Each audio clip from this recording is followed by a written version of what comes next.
Okay, good evening to everyone, and thank you for joining again.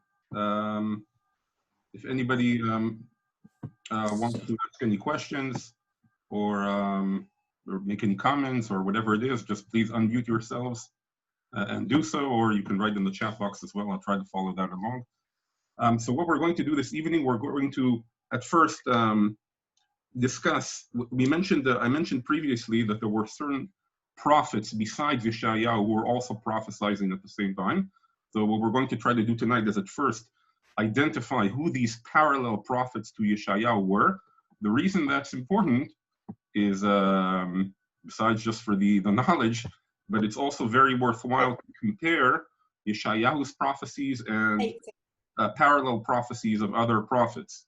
Okay, that's going to be very helpful to us to understand what Yeshayahu is saying. It's all part of trying to understand the setting of the prophecies. And we'll see that we actually have other prophets speaking about the same issues that Yeshayahu is speaking about, and the comparison can be very useful. So at first stage, we have to identify who those prophets are. Luckily, that's not so difficult to do, as we will see.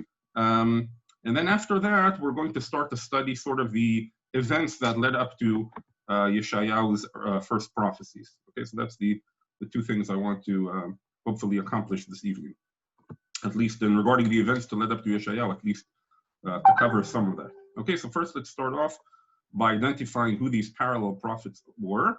And the way we'll do it is very simply by, we know when Yeshayahu prophesied, in other words, during which kings he prophesied, and we're going to check what other Nevi'im, what other prophets in Tanakh also were operating during the period of these same kings. Okay, so I'll share the source pages.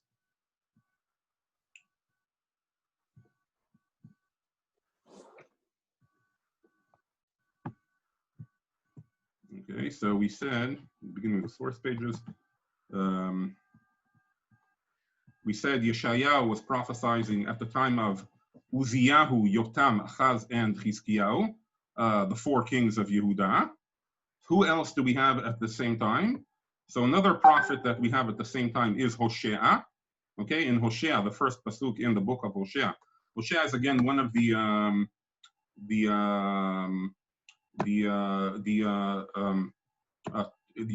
the Tereasal, which is the 12 smaller prophets in the book of Tereasal, which includes again 12 prophets who their prophecies are smaller, so it's really 12 small books. Okay, so one of them is Hosea, and there we have in the first pasuk of Hosea, Dvar Adonai asher haya el Hosea ben Beeri bimei Uzziyahu Yotam Achaz Yechizkiya malchei Yehuda ubimei Yarovam ben Yoash melech Israel. So we have the exact same four kings by Hosea as Yeshayahu, Uzziyahu, Yotam, Achaz, Yechizkiyahu. Interestingly, by Hosea also is mentioned Yeravam, who was a king of Israel, right? As we said, there were two kings at the time, one belonging to Yehuda and the other belonging to the other tribes called Mamlechet Israel, Yehuda and Israel, the two kingdoms. So by Hosea, it actually mentions one of the kings of Israel at that same time, which is Yerovam. Now, interestingly, the verse it could have mentioned more kings of Mamlechet Israel. First of all, why did it even bother to mention a king of Melech Israel? And by Yeshayahu, it does not. So apparently the answer is that, as we said, Yeshayahu was prophesying for the kingdom of Yehuda. But Hosea apparently was operating in both kingdoms, both by Yehuda and by Israel. So that's why it apparently also mentions the king of Israel. On the other hand, for some reason, and this is an interesting thing to analyze and to try to analyze, but we're not going to do it right now, is why only Yeravam is mentioned. Because again, if you have four kings of Yehuda, Yeravam wasn't the same king throughout the period of all these four kings. Okay, he was part of the time, but not the entire duration. So he could have mentioned further kings of Israel, but it doesn't. Okay, so that's an interesting question to try to figure out why, but that's not what we're going to do right now. For now, we're just going to point out that he was also operating during these same four kings. Another prophet that we have at this same time is Amos, also from Tereasal. And here, by Amos, it says, Divrei Amos asher haya ben Ukudim, mitkoa, asher chazal Yisrael, בימי עוזיה מלך יהודה ובימי ירבעם בן יואש מלך ישראל, שנתיים לפני הרעש. Okay, so here we have Amos also being identified not throughout the 4 kings, but at least by the first one, which is Uzziah. Okay, Uzziah melech Yehuda and Yerovam, who was parallel to Uzziah in Israel, in the kingdom of Israel. So that's when he was prophesying. And here we even have a date for when he began, which is Shnatayim Lifnei Ha'arash, 2 years before the earthquake. Right? We mentioned that there was an earthquake during the times of Uzziah, which is what we spoke about last week when Uzziah came to offer the Ktoret, the spices, which should have been done by the Kohanim, but he entered the Beit HaMikdash to make an offering, and because of that, he received leprosy and was basically dethroned, and his son took over. So, and that's when Yeshayahu had his first prophecy. So here is Amos beginning 2 years earlier than that, 2 years before the earthquake. But we will discuss that perhaps there's a deeper meaning to this 2 years before the earthquake, that it's not just telling us the specific year that it happened, but actually he was sort of trying to preempt the earthquake. In other words, he saw the events that were going to lead to that earthquake and the whole meaning of that earthquake, and he was sort of trying to prevent it. And maybe that's sort of the deeper meaning of what it means by 2 years before the earthquake. So that's the third prophet we have at the same time. In other words, we said Yeshayahu, parallel to him was Hosea all throughout the 4 kings. Now we have Amos, who was parallel at least during the first king. And the fourth prophet that we have is Micha. Okay? Micha also among the 12 prophets in the book of Treasar. And let's see when he prophesied. So the first verse in Sefer Micha is Dvar Adonai asher haya el Micha morashti bimei Yotam achaz Yechizkiah malchei Yehuda asher chaza al Shomron v'Yerushalayim. Okay, so he was prophesying both in the kingdom of Israel. Shomron was the capital of the kingdom of Israel. Yerushalayim is the capital of the kingdom of Yehuda. So again, he was operating in both kingdoms. And he was in Yotam, Achaz, and Chizkiah. Who is missing? Uzziah. In other words, Micha was not prophesying during the first king of the 4 kings that we have of Yeshayahu, but he was operating in the last 3 of Yotam, Achaz, Chizkiah. Okay, so now what we're going to try to figure out is what was the order of these prophets. Okay, how are we going to do that? Okay, so the way we're going to do it as follows. We're going to see from Chazal, they're going to tell us who the first one was, and then I'll ask everybody here in the room to try to figure out the order of the next 3. Okay, it's a bit of a challenge, but hopefully not too difficult. Okay, so let's try to do that. Okay, so who is the first one out of these 4? Again, what we're trying to do now, we said we have 4 prophets operating at the same time. Hosea, Yeshayahu, first of all, Hosea, Amos, and Micha. Okay, and we're going to try to figure out the order of how they appeared. Okay, so the answer to who the first one appears in the Talmud. So Chazal tell us as follows. Let me get it on the screen again.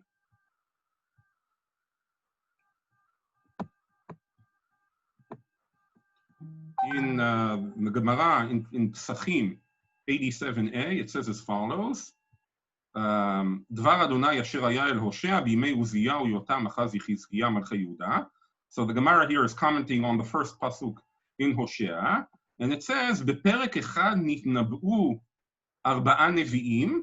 So at the same time, they were prophesying 4 prophets. Okay, that's what, clearly evident from the psukim, as we said. V'gadol shebekulan Hosea, shene'emar tchilat diber Adonai beHosea. Okay, the second verse in Hosea says as follows. It says that Hashem, the Lord, spoke at first with Hosea. Okay, so he was the eldest of the prophets. The Gemara says, Gadol shebekulan, v'chi beHosea diber tchila, v'alo mimoshe ad Hosea kama neviim. right? It can't mean that Hashem first spoke to Hosea in history, because we know there were many, many prophets before Hosea already from Moshe Rabbeinu. So what is the answer? What is the meaning? Amar Rabbi Yochanan, so Rabbi Yochanan says, תחילה לארבעה נביאים שנתנבאו באותו הפרק, ואלו הן הושע, ישעיהו, עמוס ומיכה. In other words, when the verse in Hosea says, Hashem תחילת דיבר Hashem בהושע, Hashem spoke at first to Hosea, it means he spoke to him first amongst the four prophets that were operating at the same time. Okay, so here from the Talmud we have the answer to who was the first prophet. Okay, now I'm going to put back on the screen the other prophets. So again, Hosea, we said, was the first one. Can anybody offer a suggestion as to who was the second, the third, and the fourth amongst this list?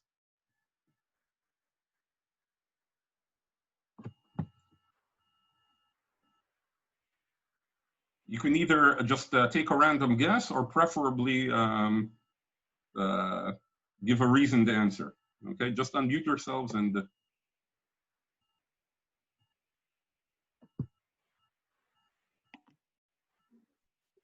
I'd suggest Yeshayahu, Amos, and Micha. Who are you suggesting? I'm sorry? Amos and Micha. Who was second? Who was after Hosea? Amos. Amos. Okay, very good. Why are you saying that Amos was second? Because he only had the first king. Okay, but how do you, okay, you're right. So it has to either be him or Yeshayahu, because you're right, you're saying Micha essentially was later on. But how do you know that Amos was before Yeshayahu? Yeshayahu had the four kings. Because he was 2 years before the earthquake.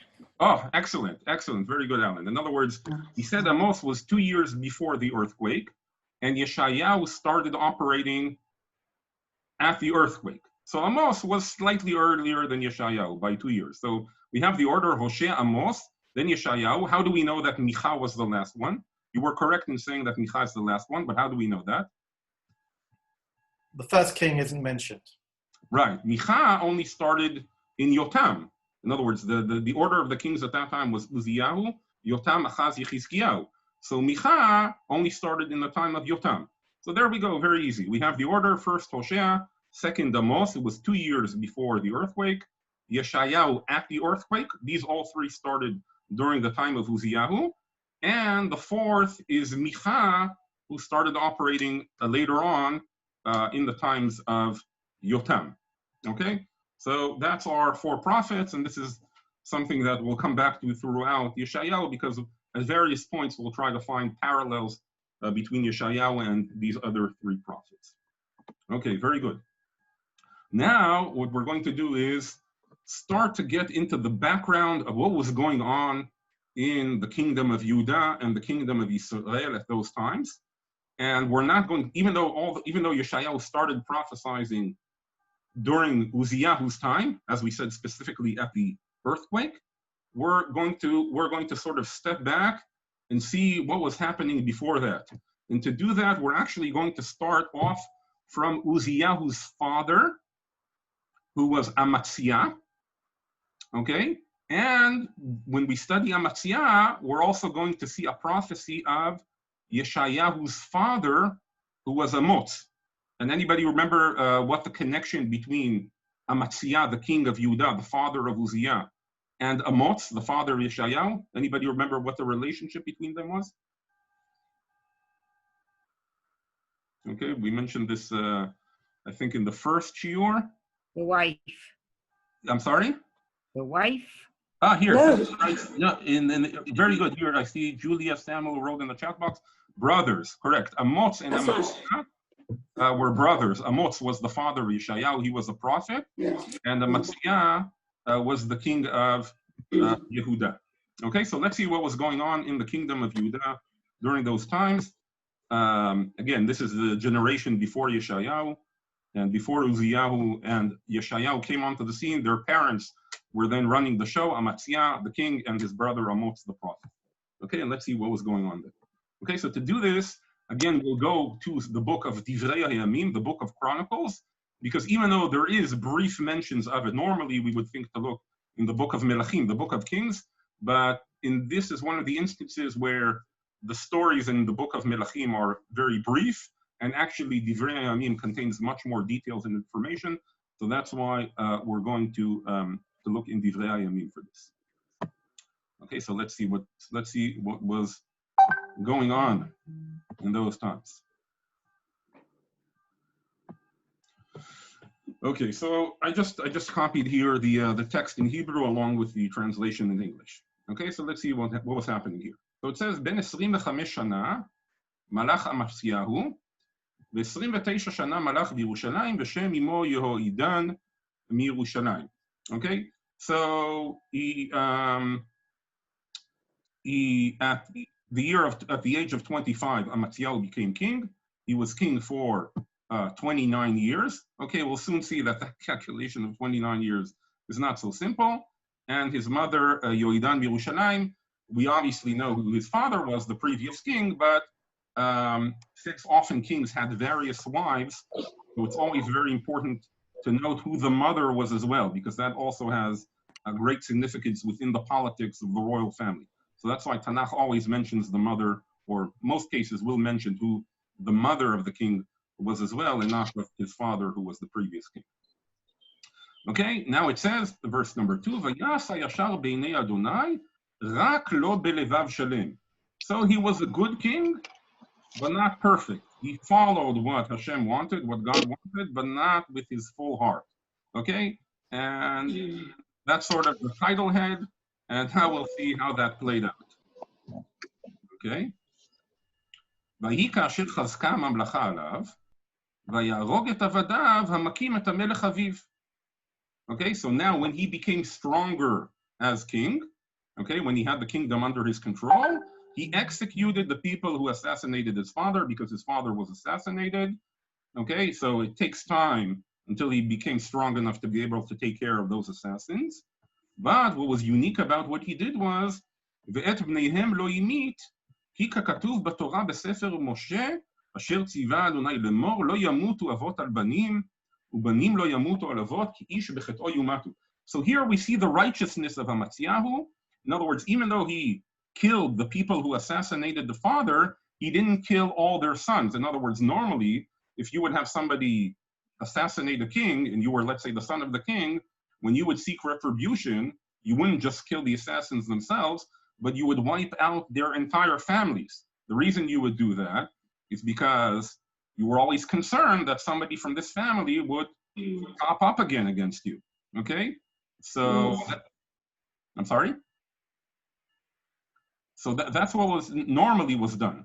Okay? Here, Amasyahu, even though he was taking a risk here by allowing the sons of these people to live, because it might come back to haunt him, nevertheless, he felt that was the righteous thing to do. And it says that is the righteous thing to do because the Torah says, Kakatu b'sefer Torah Moshe. This is something very, very interesting where we actually have a pasuk of the Torah quoted in the Nevi'im, and it's a direct quote, that you cannot kill the fathers for the sins of the sons, you cannot kill the sins for the sins of the fathers, each person shall only die for his own crime. So, and that's why he did not want to kill, he did not kill the sons of his father's assassins. Okay, sounds good. Let's see what happens now. ויקבוץ אמציה את יהודה, ויעמידם לבית אבות לשרי אלפים ולשרי מאות לכל יהודה ובנימין, ויפקדם מבין 20 שנה ומעלה, וימצאם 300,000 בחור יוצא צבא, אוחז, רומח וצינה. So what is Amasya now doing? He's assembling all the men of Yehuda, and he's gathering together an army. Okay, and he finds quite a sizable army, 300,000 people, 300,000 men. In other words, Amasya is now planning to go to war. Okay, it doesn't yet say who he's going to go to war with. I'll just tell you briefly who is he going to attack now and why. As we'll see later on in the verses, Amasya is now going to attack the kingdom of Edom, the Edomites. The Edomites were just across from Israel, across the Jordan River, okay, slightly down south in what would be sort of maybe towards southern Jordan. Okay, that's where they were located. And the reason, apparently, that he wanted to attack them is because I put this in a footnote in the source pages. I'll just explain briefly what happened. The Edomites, historically, from the times of David HaMelech, King David, were under the control of the kingdom of Judah. They were subordinate. They paid taxes to the kingdom of Judah. Okay, and David HaMelech was in control of them, and that continued for several generations after King David. At some point, this was about 6 or 7 kings after David, during a king called Yehoram, which is a few kings before Amaziah. I think about 5 kings maybe before Amaziah. I don't remember the exact details. Just to give you an estimate, in other words, a few generations before Amaziah, the Edomites rebelled against the kingdom of Judah and became independent. So apparently, and once they become independent, that means that they're not bound, they don't pay taxes, and they're basically free. Okay? Now, what Amaziah is trying to do, he's apparently attacking the Edomites to bring them back under the control of the kingdom of Judah. He wants them to become subordinate again. He wants them to pay taxes to him. And that's why he's gathering up this tremendous army to take control of the Edomites again. Okay, so that's apparently what's going on. Okay, but now let's see what happens. So he's got together this very big army, 300,000 people. However, he doesn't feel that that's enough. And here in verse number 6, it says, "Vayiskor miYisrael 100,000 gibor chayil b100 kikar kesef." Okay, so now he's hiring mercenaries. In other words, he's hiring mercenaries from the kingdom of Israel, 100,000 soldiers, and for a very large sum of money, a very kikar kesef. Apparently, a kikar kesef is some sort of measurement of silver. Okay, apparently this was a sizable sum. If you're hiring 100,000 mercenaries, apparently you're paying quite heavily for it. But he feels he needs to do it in order to conquer the Edomites, and apparently he's made the economic calculation that it would ultimately be worthwhile to make this investment. Okay, now let's see what happens. Now verse number 7, "Ve'ish ha'Elohim ba elav lemor, hamelech al yavo imcha tzva Yisrael, ki ein Adonai im Yisrael kol bnei Ephraim." So now a man of God comes to him, in other words, a prophet comes to him, and Chazal identify this prophet as being Amos, Yeshayahu's father and the brother of Amaziah. That's how it doesn't say his name in the verses, but they identify this as being Amos, Yeshayahu's father. And he says to the king, don't take these mercenaries from the kingdom of Israel with you. In other words, again, Yeshayahu hired these mercenaries. He had his own internal army from the subjects of his kingdom, and he hired 100,000 mercenaries from the kingdom of Israel. The prophet comes back to him, send all these guys back. Don't take them to war with you. Why? Because God is not with the people of Israel.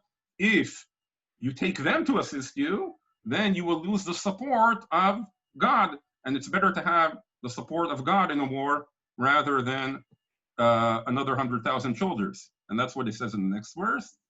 Ki'im bo ata aseh chazak lemilchama, yachshilcha Elohim lifnei oyev, ki yesh koach beElohim la'azor u'le'achshil.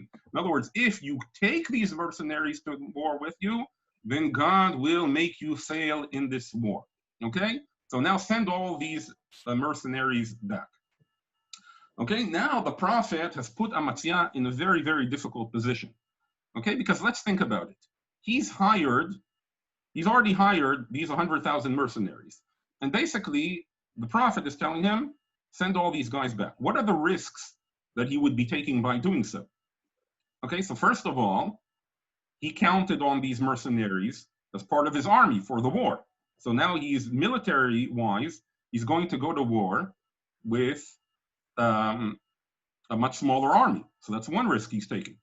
Second risk he's taking, or it's not exactly a risk, but what's going to happen, he put out this tremendous amount of money, all this silver that he paid. He's probably going to lose all that money. Okay, second issue. Third, these mercenaries are probably not going to be happy with it, because if you sort of have to get into the dynamics of wartime in those days, but when you went to war, you probably had, as a mercenary, it wasn't just the payment that you will receive, but you probably expected to collect some of the booty, the collateral that would come together with the war. So these mercenaries are probably also not going to be happy about the agreement with them being broken and them being sent back home. Okay, so, and we'll see that they're not going to be happy at all. Okay, so let's see what happens. Verse number 9. ויאמר אמציהו לאיש האלוהים, ומה לעשות למעט הכיכר אשר נתתי לגדוד ישראל? ויאמר איש האלוהים, יש לאדוני לתת לך הרבה מזה. So Amaziah asks, well, what's going to happen with all the money, all the silver that I put out, that I paid them? So the prophet answers him, God has a lot more to give you than that. Okay, so lose the money, go with a smaller army, and don't worry, God will take care of everything. You'll win the war, and you'll get much more money in return. Okay, what's Amaziah going to do? Let's see what happens in verse number 10. ויבדלם אמציah לגדוד אשר בא אליו מיפריים ללכת למקומם, ויחר אפם מאוד ביהודה וישובו למקומם באחרי אף. So Amaziah separates these mercenaries that came from Ephraim. Ephraim, again, is the main tribe of the kingdom of Israel. So anytime it says Ephraim, that's another way of saying the kingdom of Israel. So he sends them all back, and they are very angry with him. And they return home very angry. Okay, fantastic. Amaziah is listening to the prophet. Despite all the risks, he's doing what Hashem is telling him to do via the prophet. Very good. Let's see what happens now. ואמציah התחזק, וינהג את עמו, וילך גיא המלח, ויח את בני שעיר 10,000. Very good. He goes to war. He goes down by the Dead Sea, okay, the Valley of Salt, and he is able to conquer the Edomites. Bnei Seir is another name for the Edomites. And he kills 10,000 soldiers of the Edomites' army. And after they win this war, now as usual, like a roller coaster, you're going up, but then you start coming down, okay? And here's where the trouble starts. Okay, so let's see the first thing that happens. In verse number 12. ו10,000 חיים שבו בני יהודה ויביאום לראש הסלע וישליכו מראש הסלע וכולם נבקעו. Okay, this is quite horrific what's described here. In other words, they killed 10,000 people during the war. Okay, people died during war. That's the way of the world. But now they've taken 10,000 people, 10,000 soldiers, they've taken alive, captured alive. But what do they do with them?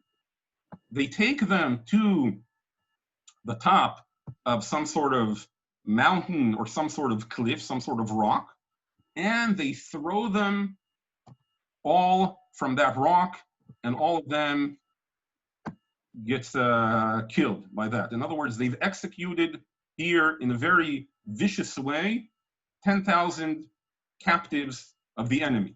Okay, and here I put in the footnote, footnote number 2, the Midrash Aveicha. This is the Midrash on the book of Aveicha, which is again the purpose of the Midrash on the book of Eicha. Eicha is the lamentations of the destruction of the temple and the Jewish people going to exile, and it's sort of trying to identify the reasons why we went to exile. And one of the reasons the Midrash identifies is because of this cruelty that occurred here. That Dotashak Amar HaKadosh Baruch Hu Ma elu usin kan yiglu. What are they doing here? How are they behaving? This is, again, even though the exile occurred only many years later, the Midrash identifies this sin as being so significant that this is one of the reasons that the Jewish people were ultimately exiled. Okay, so that's sort of one thing that went wrong. Okay, but we know when things start to go wrong, then they end up even going more wrong. Okay, now let's see what happened next. Verse number 13. ובני הגדוד אשר השיב אמציהו מלכת עמו למלחמה, ויפשטו בערי יהודה משומרון ועד בית חורון, ויוכו מהם 3,000, ויבוזו ביזה רבה. Okay, so now they begin to suffer the retribution for having sent the mercenaries back home. In other words, again, I mentioned, why would the mercenaries be upset? They got paid. The problem is that mercenaries, they're not counting just on their payment, they're counting also on the booty that they can take from the war. They didn't get that because they were sent back home. So they said, okay, you didn't let us go with you to war and take a booty from the Edomites, so we're going to attack you and take booty from you and take collateral from you. So that's what they did. They attacked different cities in the kingdom of Yehuda, Ad Beit Horon, killed 3,000 people, Vayavozu Biza Rabba, and they took a lot of booty. Okay, so now they've received some retribution from the mercenaries that they sent back home. And now, here comes the real difficult verse. ויהי אחרי בוא המציהו מעקות את האדומים, ויבא את אלוהי בני שעיר, ויעמידם לו אל האלוהים, ולפניהם ישתחווה ולהם יקטר. Okay, so now Amatziyahu has returned from defeating the Edomites, and what does he do? He brings the gods of the Edomites and installs them before him and bows down to them and offers sacrifices to them. Can anybody explain to me what in the world is going on here with Amatziyahu? This was a king who just showed tremendous belief in Hashem, right? He decided to go to war. He listened to the prophet. He sent back the mercenaries that he hired, despite all the risks that he took. And he won the war, just exactly what the prophet of Hashem told him. So this should have been a moment of tremendous, demonstrated tremendous belief in Hashem, and he was rewarded. He won the war with a smaller army. Why in the world now is he offering sacrifices to the gods of the nation that he just beat? Those gods clearly are not very powerful if they were supposed to take care of the Edomites. So clearly these gods are not so powerful, or at least they can't stand up to Hashem. So why is he now offering sacrifices to those gods? Can anybody explain the logic of Amatziyahu here? What was he thinking? Yes, please. I don't know. Hello? Yes, yes. Well, it's a form of victory. I know somebody else, another one of the kings did that when he bought earth from the other land. I can't remember, it was in Samaria or somewhere, he bought earth. So I think in one sense, it's not really logical, but it was his way of sort of staking that he won. It was way of making fun of them or showing that he had the ascendancy over them. No, but he bowed down to them here. He bowed down to them. He offered sacrifices to them. He wasn't laughing at them. He wasn't mocking them. No, he wasn't mocking them, and I think it was his way of like a trophy. There's something that I once read somewhere. I don't know. I might have got it wrong. But it was a form of a trophy. It was a sort, because it was so against his nature to be like that, to do that. He was the Sadiq in a sense, right. Listening all the way along. Then it goes against his nature. So there was something about it that it was a way of, he wasn't really bowing down to them. He was just trying. Maybe he was I don't know. Maybe some of them before I shouldn't say he was really, sort of not doing obeisance to them, but rather, mocking. Well, not mocking them, but there's something somewhere I must have read a long time ago, and I have got it wrong because it does defy. It does defy logic. Right. Okay. So Flora is trying to somehow defend Amatziyahu and saying maybe he wasn't really bowing down to them; he was mocking them. Anybody have another suggestion? Did he by any chance bring back a wife as booty from the kingdom? It's possible. It doesn't say that explicitly, but it is possible. It is quite possible, but it doesn't say that explicitly. Is it quite a rough? I know it was a custom in the ancient world that when a great conqueror conquered a nation and he wanted to be munificent, he wanted to be magnanimous, he would sometimes take the daughters of the kings or the chieftains as wives as a gesture of peace. Is it possible that he thought, now let's do some kind of reconciling now and show that we're still friends even though we've had a war and we're making a gesture towards you guys? I think exactly, but I think we just have to, I think it's precisely like you said, but I'll just add one small detail to that. we sort of have to get, the problem is that we don't have the psychology of an idolatrous world. Okay, we're leaving, for us, monotheism is clear. We only believe in one God, and we don't have this concept of there being many gods. But in those times, the common belief in the world was not in one God, but rather that there are many gods. So even if somebody believes in Hashem, in our God, it doesn't necessarily mean that they were fully in tune with the monotheistic belief that Hashem is the only God, which is obviously what you should believe in, but it was something that was very hard to completely identify with. So now, in the idolatrous world, what would happen if you would say, beat another nation and win against them in the war? In essence, even though you have won, you have offended their God. And now you're afraid that that God, their God, even though you beat them in war, that God will now seek retribution against you. How do you solve that? You solve that by trying to offer sacrifices to that God to sort of appease him. In other words, even though I've beaten your people, here I'm offering some sort of appeasement in the hope that you won't now try to take retribution against me. Now, again, for us, and truthfully, as we'll see what the prophet will say to him, this is a tremendous violation of the belief in Hashem, because the belief in Hashem is that he is the only God, that there are no other gods. But apparently that's not what was in the head of Amaziah. The Amaziah was thinking, okay, Hashem is our God, but he wasn't completely able to free himself of the notion that there are other gods as well. And once he beats the Edomites, now he starts worrying about the gods of the Edomites, maybe seeking some retribution against them. So he has to offer appeasement to those gods. And this was common practice, right? As Alan said, this was common practice in the ancient world, and this is what Amaziah was doing. Now, obviously, this is a very grave sin, but that's sort of the logic of doing that. Okay? So now let's see what happens following this event. Okay, so we said he offers these sacrifices to the gods of the idols of the Edomites. And now, of course, who is very much upset? Hashem. Okay, verse number 15. Vayichar af Adonai ba'amatziyahu, vayishlach elav navi, vayomer lo lama darashta et Elohei ha'am asher lo etzilu et amam yadecha. So now Hashem is very much upset at Matziyahu, and he sends to him again the prophet. Again, this is apparently Amos, his own brother, going to see him, and he says to him, why are you worshiping the gods of a people who could not save their people for you? What are you doing? You just saw that these gods were not helpful. They couldn't save their own people, so why are you worshiping to them? Okay, but as we said, things were going downhill, and they continued to go downhill. And what does Amaziah answer the prophet? He says to him, ויהי בדברו אליו, ויאמר לו, הליועץ למלך נתנוך, חדל לך למה יקוקך. ויחדל הנביא ויאמר, ידעתי כי יעץ אלוהים להשחיתך, כי עשית זאת ולא שמעת לעצתי.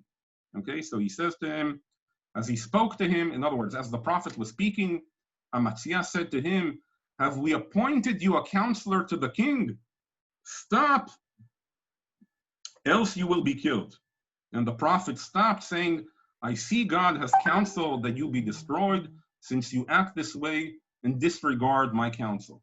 Okay, so what has happened here? All of a sudden, Amaziah is no longer interested in hearing from the prophet, in taking counsel from him, despite the fact that at the beginning of the story, he did take counsel for him, and because of that, he was victorious. Now he no longer wants to hear what he has to say. He even threatens him. He says, if you continue, you may be punished or even killed. And the prophet at that point ceases, and he says to him, basically using his own language. In other words, Amaziah said to him, who has appointed you a counsel? And he basically answers him, okay, now God will take counsel that will bring about your downfall. Okay, so our time is up, so we will have to wait for next week to see the continuation of this story and what ultimately happened, the downfall of Amaziah following these events. But we sort of see a process that occurred here, that we had Amaziah started out well. He started out listening to the prophet. And again, it was his own brother. And after he was victorious, all of a sudden we had this things going downhill. First, the viciousness to the captives that they took from the Edomites. That was the first sin. The second sin was worshiping the gods of Edom.